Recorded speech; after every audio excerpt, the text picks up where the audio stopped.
today we talk about certain misconceptions of laparoscopic myomectomy. To clarify our doubts, we have Dr. Sunil with us. So, is there any limit of fibroids which can be removed through laparoscopic myomectomy? Well, the classical teaching is if there are more than 4 fibroids larger than 4 centimeters, myomectomy, laparoscopy should not be recommended. Or there are multiple small fibroids, then still we say it's an open surgery. But typically speaking, if you can spend more time, probably we can map most of the fibroids and take out the fibroids. Yes, it takes a longer duration of surgery, longer duration of anesthesia, and maybe the blood loss also will be a little bit more. But if you take proper precautions, we can. Recently, we have removed 13 fibroids, which are around 3 or 4 centimeters each.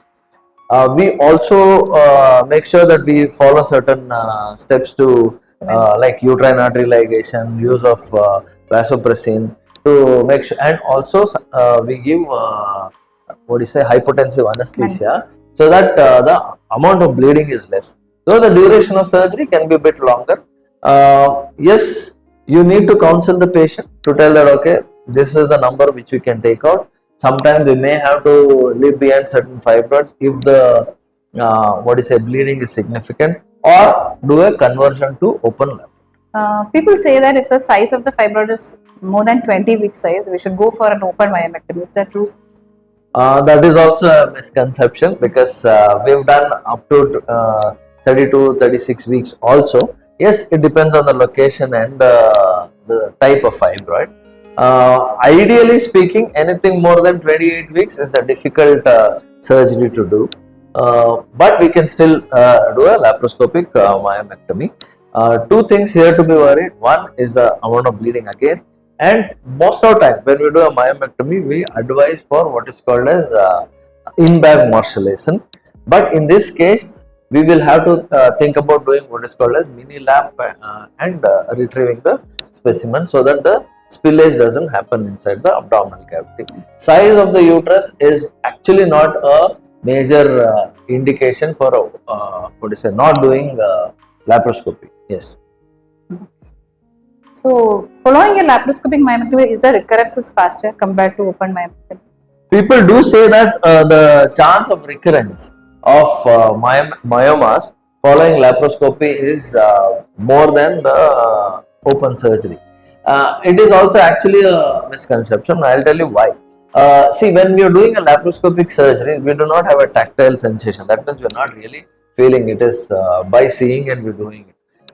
So any fibroid less than 1 centimeter can be missed when you are doing this laparoscopic surgery. Plus, many a times, if we have not seen the scans or we are not on an MRI, or my own personal experience, what we do is, whatever the scans or whatever the diagnosis modality is outside, we always make sure that we do a scan and map the fibroids. Mapping is a very important tool where we locate the size and the location of the fibroids and try to visualize it so that when we are operating, we don't miss it on. That's one. Next is, we also advise that we do an intra-op ultrasound. So once we are sure that we have removed most of the fibroids, we do an intra-op ultrasound, that's transvaginal ultrasound. If you follow these steps, then the chance of a recurrence or a reformation of the fibroids happening sooner will be very, very minimalized. So if you follow these steps, the chance of recurrence of fibroid will be equivalent to that of the normal open laparotomy surgery. So basically, it is to diagnose and look at the number of fibroids to make sure that it doesn't get left behind. Yes. For those comes with the fibroid after the age of 40 years, is hysterectomy is the only option, or can we suggest a myomectomy for them? So we had recently one patient who had more fibroids, and she was advised hysterectomy. If the patient is symptomatic about the fibroid and the number of fibroids are more, or it is causing pressure, we can also give them the option of myomectomy. But few things which we need to make sure when we are doing a myomectomy in someone who is more than 40 years of age is, one, we have to be very sure that there is no malignant changes in them, in sense that we get the MRI or an ultrasound or a CT scan done to make sure that the fibroid looks very clean. Next, we can do certain blood tests like serum LDH levels and the cancer markers to make sure that it is not having any cancerous change. And when you're doing a myomectomy, as we always been telling, all the myomas has to be morcellated inside the bag, what is called as in-bag morcellation or retrieval of the fibroid.